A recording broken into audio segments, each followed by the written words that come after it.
그토록 사랑하십니다. 변함없이 사랑하십니다. 끝까지 사랑하십니다. 오늘 주 하나님 독생자 예수 날 위하여 오셨네. 누구를 위하여?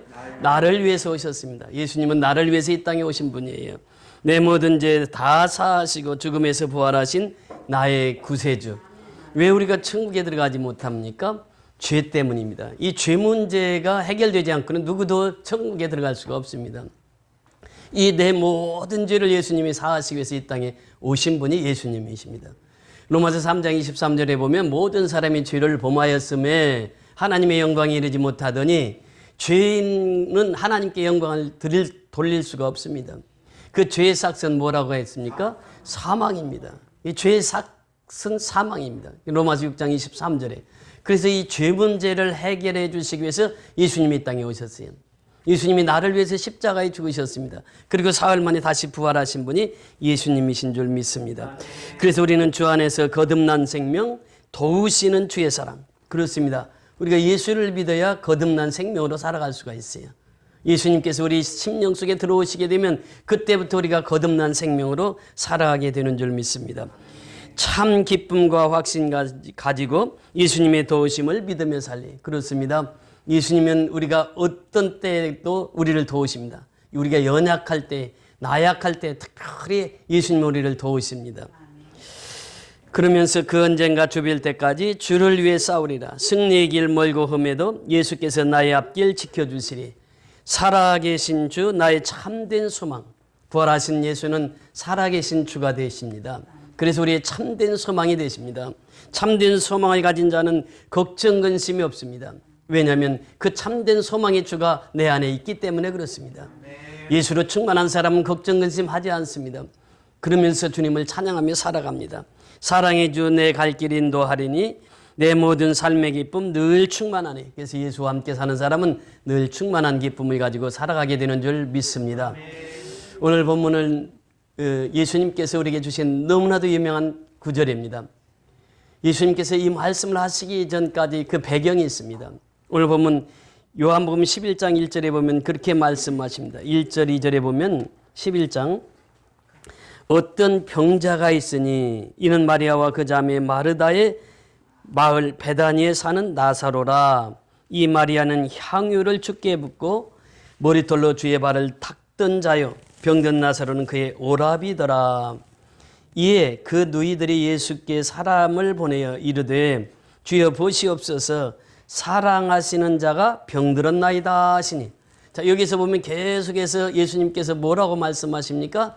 나사로, 마리아, 마르다를 어떻게 하신다고 예수님이 사랑하신다 이렇게 표현하고 있습니다. 그렇습니다. 예수님은 마르다, 마리아, 나사로만 사랑하시는 분이 아니에요. 누구를 사랑하시는 분이에요?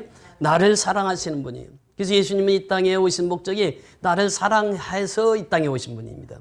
그래서 하나님이 세상을 이처럼 사랑하사 독생자를 주셨으니 이는 저를 믿는 자마다 멸망치 않고 영생을 얻게 하려 하심이라. 하나님의 사랑은 우리 모든 사람, 우리 여기 앉아있는 모든 사람을 하나님이 사랑하신단 말이죠. 이 사랑을 받은 자, 즉 나사로가 이 사랑을 받고 살았단 말이죠. 누구의 사랑을? 하나님의 사랑을, 예수님의 사랑을. 예수님이 그 나사로의 가정을 그렇게 사랑했어요. 나사로와 마르다와 마리아도 예수님은 그렇게 사랑하셨습니다. 이것이 이제 1절부터 3절까지요. 그래서 이제 사랑하시는 자가 병들었나이다. 이 병이 들었어요. 이 나사로가 아직 죽기 전입니다. 병이 들었어요. 죽을 병이 들었단 말이죠. 그러니까 이 병이 들은 이 상태에서 이 얘기합니다. 나사로가 병이 들었습니다. 그러니까 4절 내려가서 보시면요. 4절 같이 읽습니다. 예수께서 들으시고 이르시되 이 병은 죽을 병이 아니라 하나님의 영광을 위하며 하나님의 아들이 이로 말미암아 영광을 받게 하려 함이라 하였더라. 예수님이 이 소식을 듣습니다.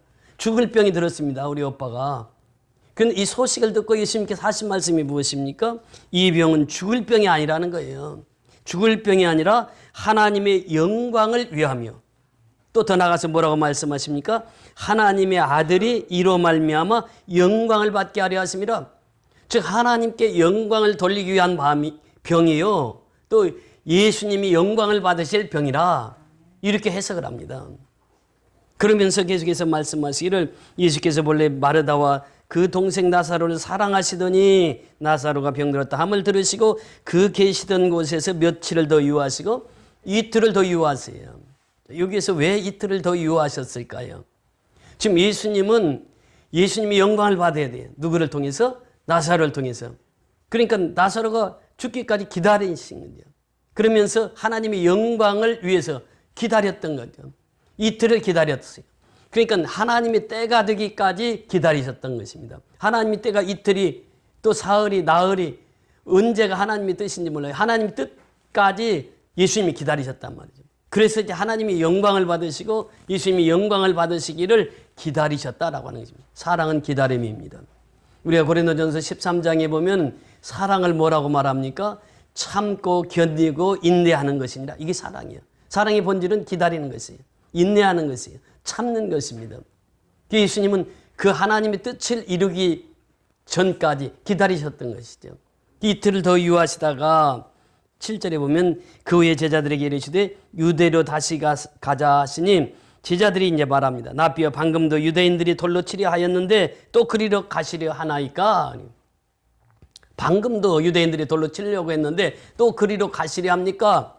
그렇게 예수님께서 대답하시되 낮이 12시간이 아니라 이 사람이 낮에 다니면 이 세상의 빛을 봄으로 실족하지 아니하고 밤에 다니면 빛이 그 사람 안에 없는 거로 실족하느니라. 이 말씀하신 후에 또 이르시되 우리 친구 나사로가 뭐했다?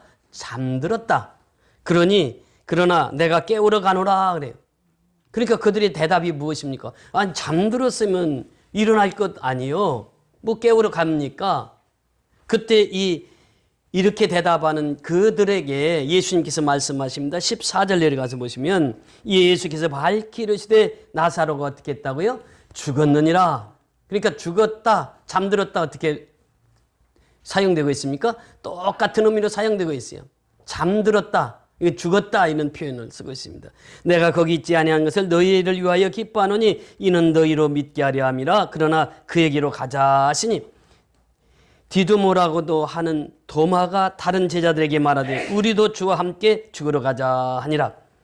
그러면서 17절에 보면은 그렇게 말씀하십니다. 예수께서 와서 보시니 나사로가 무덤에 있은 지 이미 며칠 나흘이라. 예수님이 도착했을 때는 이미 장사가 시작됩니다. 죽어서 이미 나흘이나 됐습니다. 예수님이 도착한 것이. 그러니까 장사가 시작된 거예요. 죽었으니까 장사가 시작된 것이죠.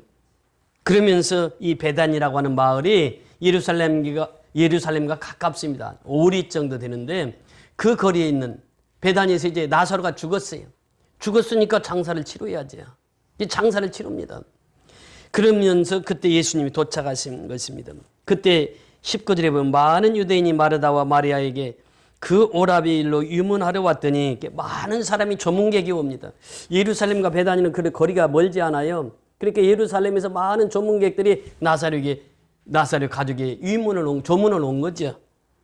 그러면서 마르다는 예수께 오신다는 말을 듣고 곧 나아가 맞이하되 마리아는 집에 앉았더라. 마르다가 예수께 여짜오되 주께서 여기 계셨더라면 내 오라비가 어떻게 했다고요?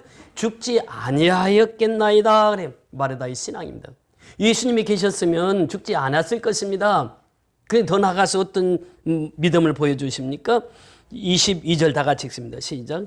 그러나 나는 이제라도 주께서 무엇이든지 하나님께 구하시는 것을 하나님이 주실 줄을 아나이다. 그러나 나는 이제라도 이 죽은 오빠 시신 앞에서 무덤 앞에서 그 얘기하는 거예요. 이제라도 주께서 무엇이든지 하나님께 구하시는 것을 하나님이 이루어 주실 줄을 아나이다. 예수께서 이르시되 내 오라비가 다시 살아나리라 그래. 누가? 나사로가 다시 살아난다는 거예요. 마르다에게. 예수님께서 그 말씀을 하십니다. 내 오빠가 다시 살아나리라. 그러니까 마르다가 고백하여 24절 다 같이 읽습니다. 마르다가 이르되 마지막 날 부활 때에는 다시 살아날 줄을 내가 아나이다. 그래요. 그 부활 때는 마지막 날에는 다 부활하죠. 내가 그것을 알아요. 이때에 예수님께서 하신 대답입니다. 그 유명한 예수님의 신앙 고백이고 예수님께서 우리에게 말씀하신 바예요. 25절 26절 본문입니다. 시작. 예수께서 이르시되 나는 부활이요 생명이니 나를 믿는 자는 죽어도 살겠고 무릇 살아서 나를 믿는 자는 영원히 죽지 아니하리니 이것을 내가 믿느냐라고 하는 거예요. 부활. 부활이 그렇게 중요합니다. 기독교의 초점은 어디에 있습니까? 부활에 있습니다. 부활은 반드시 어떻게 해야 부활을 할 수 있습니까? 죽어야만 부활이 된다는 거예요. 그 메몬토 모리라고 하는 라틴어가 있습니다. 여기는 이제 그 고대 근동 지방에 전쟁이 많았습니다. 장수가 가서 전쟁에서 승리하고 돌아와요. 개선 장군이 됩니다. 그럼 노예들을 시켜서 무슨 얘기를 하냐면 메몬토 모리 그래요. 장군이 지금 개선 장군이 돌아오는데 그 노예들이 메몬토 모리 이렇게 외칩니다. 이것이 무슨 얘기냐 하면은 자신은 반드시 죽습니다. 당신도 언젠가는 반드시 죽습니다. 메몬토 모리. 언젠가는 죽는다는 게 인생은 그렇습니다. 언젠가는 죽어요. 그러니까 우리가 70, 80, 90 이렇게 살아가면서 우리는 언젠가는 떠나야 돼요. 지난주에 그 현미 권사님이 소천에 하셨잖아요. 85세. 그 전날도 지방 공연까지 갔다 오신 분이에요. 정정하셨습니다. TV에 나올 때도 보면 얼마나 정정하셨어요. 근데 하나님이 부르시니까 그냥 아침에 그렇게 그 거실에서 넘어져서 소천하는 거예요.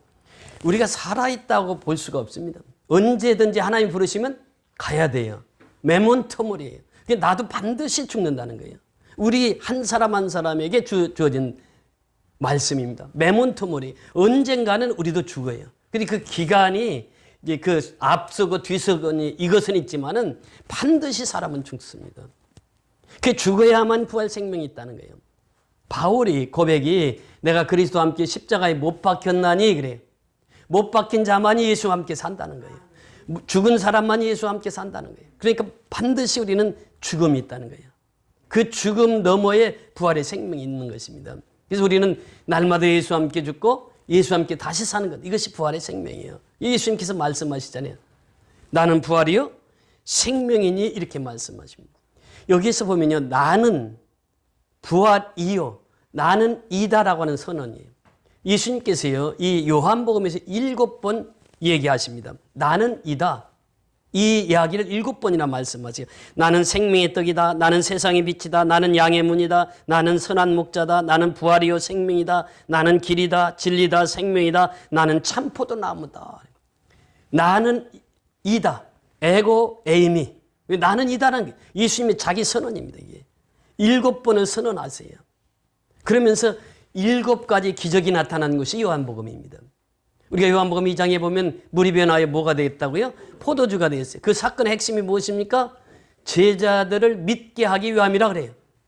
그러면서 또 두 번째 기적은 왕의 신하의 아들을 고칩니다.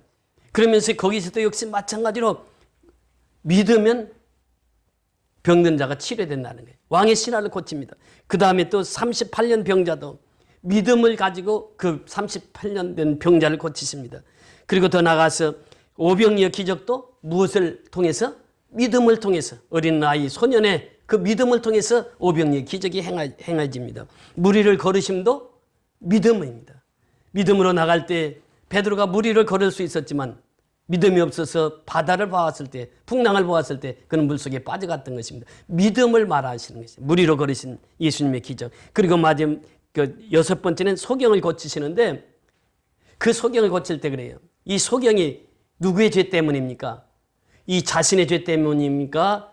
아버지의 죄 때문입니까? 이렇게 물어봤을 때 누구의 영광을 위하여? 아버지의 영광을 위해서 이 소경이 눈을 뜨게 될 것이다. 그래서 그 눈을 뜨게 하십니다.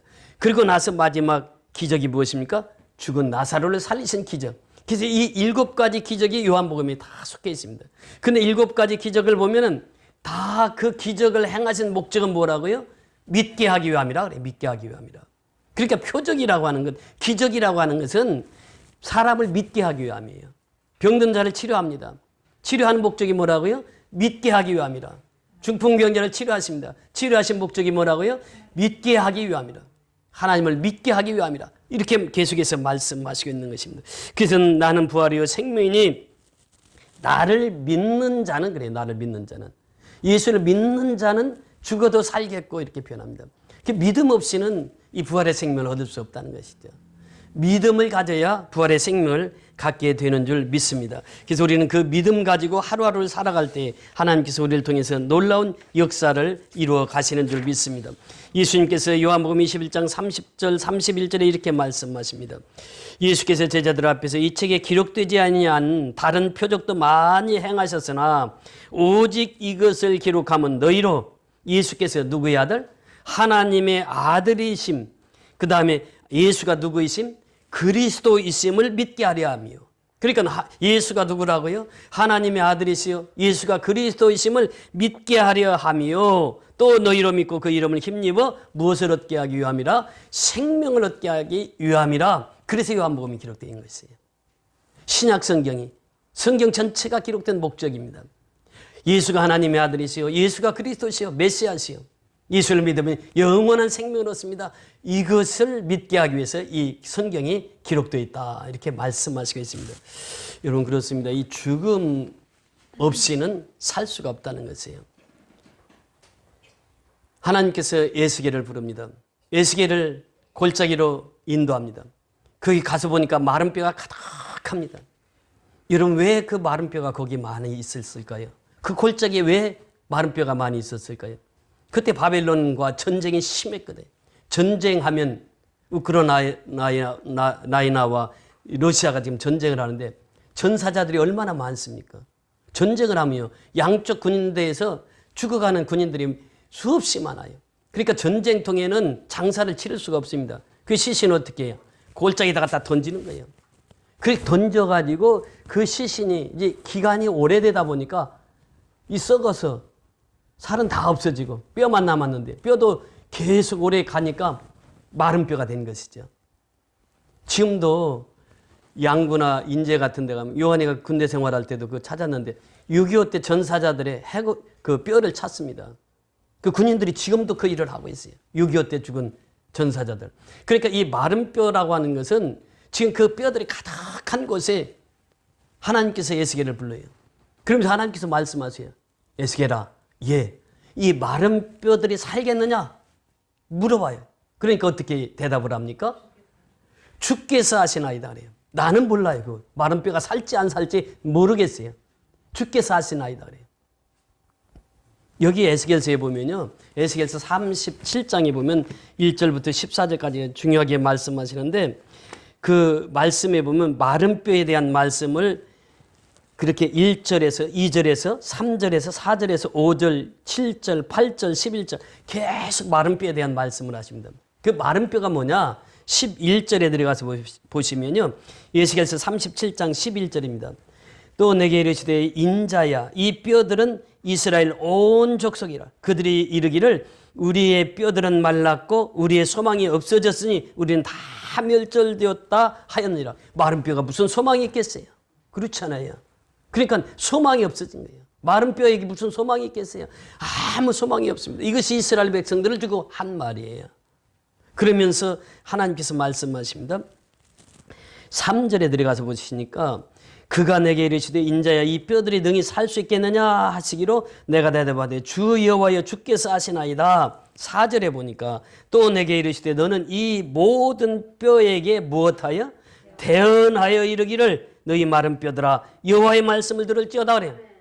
너희 마른 뼈들아 누구의 말씀을 들을지어다? 여호와의 말씀을 들을지어다 그래요.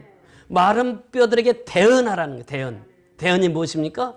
하나님의 말씀을 네가 대신해서 전하라 그 말이에요. 지금 이 설교가 무엇입니까? 하나님의 말씀을 대언하는 게 대언. 하나님의 말씀 그대로 전파하는 게 대언하라라고 하는 말씀이에요. 이 대언하라고 하는 말씀이 4절, 7절, 9절, 10절, 12절 계속해서 대언하라, 대언하라 이렇게 말씀하십니다. 그러니까 이 하나님의 말씀을 대언할 때 마른 뼈들이 어떻게 됐다고요? 살아났단 말이에요. 이 뼈 저 뼈가 맞춰져서 살아났어요. 살아났는데 이 사람은 살아있는데 숨을 쉬질 않아요. 사람은 형상을 갖췄는데 숨을 쉬지 않아요. 그래서 또다시 얘기합니다. 무엇을 그것에 불어넣으라고요? 생기를 불어넣으라 그래요. 생기를. 그러니까 여기 보세요. 7절 이하에 보십니다. 7절 시작. 이에 내가 명령을 따라 태어나니 태어날 때에 소리가 나고 움직이며 이 뼈 저 뼈가 들어맞아 뼈들이 서로 연결되더라. 내가 또 보니 그 뼈에 힘줄이 생기고 살이 오르며 그 위에 가죽이 덮이나 그 속에 무엇은 없더라? 생기는 없더라. 생기가 없어요. 9절 다 같이 읽습니다. 9절 시작. 또 내게 이르시되 인자야 너는 생기를 향하여 태어나라. 생기에게 태어나여 이르기를 주 여호와께서 이같이 말씀하시기를 생기야 사방에서부터 와서 이 죽음을 당한 자에게 붙어서 살아나게 하라 하셨다 하라. 생기에게 명하라는 거예요. 생기가 무엇입니까? 생기가 바로 성령입니다. 보세요. 14절 내려가서 보십니다. 내가 또 내 영을 너희 속에 두어 너희가 살아나게 하고. 이 생기가 누구라고요? 내 영입니다. 하나님의 영입니다. 예수의 영입니다. 성령입니다. 생기를 불어넣어서 그 죽은 자를 살리는 거예요. 그러니까 죽은 자 살아나는 것은 딱 두 가지입니다. 첫째는 뭐예요? 태어나라고 하는 태어나는. 하나님의 말씀을 선포하라고 하는 거예요. 그 죽은 자가 살아난다고 하는 것이에요. 이것이 첫 번째 명령이시고 두 번째는 생기를 불어넣어라. 생기로 말미암아 그를 살리게 하라. 그것이 무엇입니까? 성령의 역사입니다. 오늘도 똑같습니다. 우리가 이 살아나는 비결은 딱 두 가지예요. 하나님의 말씀을 대언하는 것과 성령이 내게 충만히 임하면 그 영이 산다는 것이에요. 이것을 통해서 마른 뼈의 환상을 말씀하시고 있는 것입니다. 그렇습니다. 오늘날도 역시 마찬가지. 부활의 생명은 누가 갖습니까? 죽은 자만이 가질 수 있는 것이 부활의 생명이에요. 그러니까 고린도전서 15장 부활장에 보면은 그렇게 말씀하십니다. 예수와 함께 죽고 예수와 함께 산 자들, 그 사람들이 부활체의 삶을 산다고 하는 것이에요. 거기에 고린도전서 15장 10절에 보면 그렇게 말씀하십니다. 우리가 잘 아는 말씀. 고린도전서 15장 10절에 보면 하나님께서 그렇게 말씀하십니다. 우리 한번 보십니다. 고린도전서 15장 10절.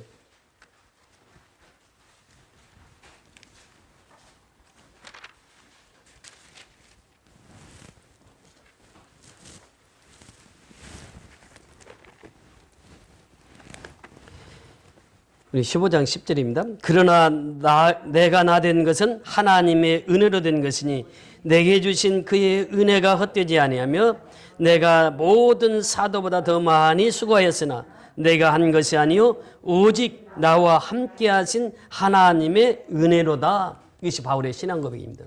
그러니까 바울이 여기서 보면 이제 자기가 부활하신 예수를 만나기 전까지 그는 고백합니다. 나는 사도 중에 가장 작은 자라. 나는 하나님의 교회를 박해하였으므로 사도라 칭함받기를 감당하지 못할 자라. 그러나 나의 나된 것은 자신을 지극히 낮춥니다. 예수님 십자가에서 죽기까지 자신을 다 낮추는 거예요. 바울이. 그러면서 나의 나된 것은 누구의 은혜라고요? 하나님의 은혜라고 하는 것이에요. 그게 부활의 생명 누가 갔습니까? 이제 자기 죽기까지 자기를 낮추는 자예요. 그러면서 그 하나님의 은혜를 체험한 자. 이게 바울입니다. 바울의 신앙 고백이에요. 그것이 바로 12절부터 이제 부활의 삶에 대해서 말씀하십니다. 12절부터 보면 그리스도께서 죽은 자 가운데서 다시 살아나셨다 전파되었거늘 너희 중에서 어떤 사람들은 어찌하여 죽은 자 가운데서 부활이 없다 하느냐. 만일 죽은 자의 부활이 없으면 그리스도도 다시 살아나지 못하셨으리라. 그리스도께서 만일 다시 살아나지 못하셨으면 우리가 전파하는 것도 헛것이요 또 너의 믿음도 헛것이며 또 우리가 하나님의 거짓 증인으로 발견되리니 우리가 하나님이 그리스도를 다시 살리셨다고 증언하였습니다. 만일 죽은 자가 다시 살아나는 일이 없으면 하나님이 그리스도를 다시 살리지 아니하셨으리라. 그러면서 부활에 대한 쫙 말씀을 주십니다. 그러면서 부활에 대해서 또 더 나가서 말씀하시는 것은 20절의 말씀이에요. 20절에 보면 그러나 이제 그리스도께서 죽은 자들 가운데서 다시 살아나사 잠자는 자들의 뭐가 되었다고요? 첫 열매가 되었다. 그러니까 23절 내려가서 보시면 그러나 각각 자기 차례대로 드리니 먼저는 첫 열매인 누구요? 그리스도요. 그 다음에는 누구예요? 그가 강림하실 때 그리스도에 속한 자다. 속한 자. 예수님이 강림하실 때, 예수님이 재림하실 때 그에게 속한 자는 바로 부활의 열매다. 그래서 우리는 예수님이 첫 열매요. 우리는 그 부활의 열매로 맺혀지게 되었다라고 하는 것입니다. 이것이 부활의 소망이에요. 여러분, 부활은 소망입니다. 마른 뼈가 다시 살아나는 역사가 부활이에요. 그러니까 이스라엘 백성들이 죽을 수밖에 없는 상황 속에서 하나님이 살려주셔서 부활의 소망을 가졌던 것이에요. 우리 80이 중반이 넘어선 우리 광영진 권사님 특송 들으셨잖아요. 하늘 가는 밝은 길이 누구 앞에 있어요? 내 앞에 있는 것이요 지금. 우리 한 사람 한 사람 앞에 있는 것입니다. 그 하늘 가는 밝은 길이 내 앞에 있는 것이에요. 우리 앞에 있는 것이에요. 그 특성을 하면서 또 영어로도 그렇게 특성을 하시잖아요. 그 직접 피아노 치시면서 얼마나 이게 은혜입니까? 축복입니까? 그러니까 우리 부활의 생명을 가진 자는 날마다 천성을 향해서 달려가는 거예요. 하늘 가는 밝은 길이. 그래서 우리가 이 땅의 삶에 만족하지 않아요. 저 천성을 향해서 달려가는 것이에요. 그것이 우리의 믿음이라는 거예요. 부활의 생명은 바로 그것입니다. 그 천성을 향해서 달려가는 거예요. 그래서 부활의 생명을 가진 자는 부활의 생명을 전하게 되어 있습니다. 우리가 지난 한 주간도 그랬잖아요. 우리가 예손교회에 방문했습니다. 뇌병변 1급이에요. 몸이 부자연스러워요. 그런데도 이제 목회를 시작한 거예요. 이 장애우 2명과 함께 목회를 시작을 했습니다. 우리가 가서 방문해서 같이 위로하고, 엊그제 이제 신학대학에 가서 연산홍이 좀 얼마나 폈나 하고 갔는데, 지나가는데 누가 막 달려와서 얘기하는, 목사님 하면서. 보니까 그 예손교회 그 전도사님이 거기 교목실에 근무하니까 달려와서 인사를 하는 거예요. 거기에서 이제 반갑게 인사를 했는데, 그래 예손교회를 방문하고 그 다음에 방문한 것이 역동적인 그리스도교회, 그리고 이제 남춘천교회를 방문했습니다. 방문해서 참 좋은 교제의 시간들을 나누었습니다. 우리가 이제 예배가 마치면 장로님 이제 거의 다 설명을 해 주실 텐데, 그러니까 이 부활의 생명을 가진 자는 부활의 생명을 반드시 나누게 되어 있습니다. 자기만 가진 게 아니에요. 이 부활의 생명은 나눌 때에 더 큰 사랑을 깨닫게 되는 줄 믿습니다. 왜 복음을 전합니까? 왜 선교합니까? 우리에게 부활의 생명이 있기 때문에 선교하는 거예요. 부활의 생명이 있기 때문에 전도하는 거예요. 그 부활의 생명은 내가 받았으니 이제는 내가 다른 사람을 위해서 그 부활의 생명을 전하는 전달자로 살아가야 될 줄 믿습니다. 성경은 우리에게 말씀하십니다. 오늘 본문 요한복음 11장 27절에 보니까 마르다가 그런 고백을 합니다. 이르되 주여 그러하여이다. 주는 그리스도시요 세상에 오시는 하나님의 아들이신 줄을 내가 믿나이다. 이 신앙 고백을 보면서 또 누구를 떠오릅니까? 사도 베드로는 뭐라고 고백합니까?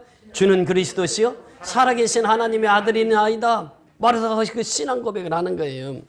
그러면서 이제 뒤에 보시면요, 34절 이하에 보면 38절 이하에 보십니다. 38절.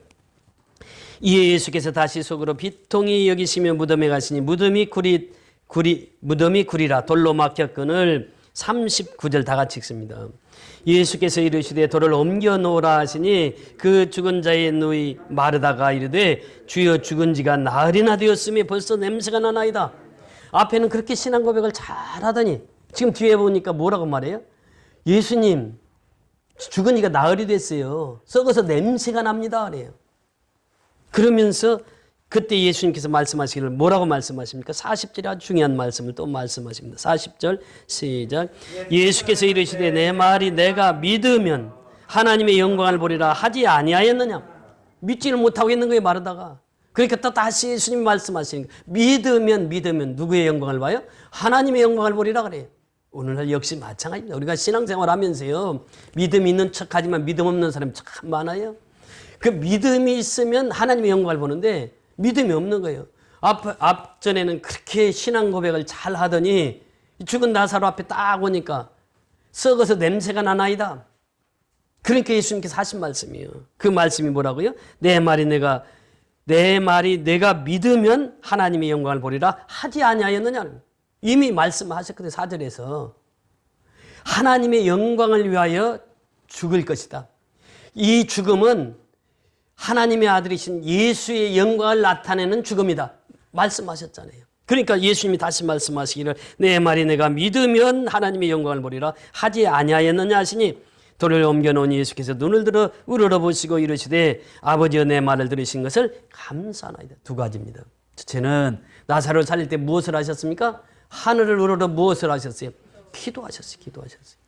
죽은 자 살리는 것은 바로 예수님께서 하늘을 우러러 기도하셨다는 거예요. 죽은 나사를 향해서 하늘을 우러러 기도하셨어요. 기도는 죽은 자를 살리는 기적적인 역사가 나타나는 줄 믿습니다. 두 번째는 무엇입니까? 감사합니다. 정말 우리 선교연합교회가 감사거리가 얼마나 많습니까? 지금 미얀마의 그렇게 쿠데타 상황 속에서도 우리가 계속해서 선교할 수 있는 것은 하나님의 은혜요, 하나님의 축복입니다. 정말 감사해요. 그 많은 영혼들을 우리 선교연합교회를 통해서 하나님 역사하시는 것을 보세요. 감사하지 아니할 수 없잖아요. 그러니까 우리는요, 중병이 들었을 때 두 가지 반응이, 첫째는 왜 내가 그렇게 걸렸는가, 두 번째는요, 그를 통해서 감사하는 거예요. 하나님 앞에. 이 감사의 신앙이라고 하는 것은요, 지금 이 죽은 나사로 앞에서 말씀하시는 거예요. 하늘을 우러러서 먼저 예수님께서 하나님 감사하는 거예요. 기도하고 감사했어요. 그러면서 말씀하십니다. 뭐라고 말씀하십니까? 항상 내 말을 들으시는 줄을 내가 알았나이다. 그러나 이 말씀하옵는 것은 둘러서 무리를 위함이니 곧 아버지께서 나를 보내신 것을 그들로 믿게 하려 함이라. 믿게 하려 함이라 그래요. 그러니까 유대인들 지금 잠잔다 했을 때 아이 잠자는 사람 깨우면 되지요 뭐. 이런 믿음 없는 사람들. 또 마리아도 그렇게 믿음 좋았다가 또 그 죽음 앞에서는 믿음이 없잖아요. 그 사람들에게, 이 사람들에게 믿게 하기 위해서 이 죽은 나사로가 부활되었다는 것이에요. 여러분, 부활되었어도 나사로가 어떻게 됐습니까? 죽었어요. 부활의 핵심은 무엇입니까? 죽은 자 살리는 것이 물론 첫 번째 목적이지만 그것으로 끝이 나면 되지 않는다는 것이에요. 부활의 생명을 믿어야만 된다는 것이에요. 여러분, 이스라엘 백성들이 마른 뼈가 돼가지고 살아났습니다. 생기를 불어넣어서 살아났어요. 살아난 것으로 끝난 것이 아니에요. 살아나서 어떻게 했다고요? 큰 군대를 이루었더라 그래요. 큰 군대를 이루었다고 하는 것은 뭐예요? 많은 주의 백성들이 되었더라. 주의 백성들이 해야 할 일이 뭐냐? 큰 군대가 되어서 복음을 증거해서 땅끝까지 전파해서 이 부활의 소식을 전파해서 하나님께 영광을 돌리는 것입니다. 이것이 바로 하나님의 뜻이더라. 예수님께서 그들을 믿게 하기 위함이라 말씀하십니다. 그리고 43절에 보니까 이 말씀을 하시고 큰 소리로 나사로야 나오라 부르니 죽은 자가 수족을 동인맨 채로 나오는데 그 얼굴은 수건에 쌓였더라. 예수께서 이르시되 풀어놓아 다니게 하라. 결론은 무엇입니까? 풀어놓아 다니게 하라. 우리의 믿음이 무엇입니까? 예수가 나를 위해서 십자가에 죽으시고 부활하신 것, 이것을 믿으면 우리의 믿음이 되는 것이에요. 그런데 그 믿음의 종착지는 무엇입니까? 풀어놓아 다니게 하라고 하는 거예요.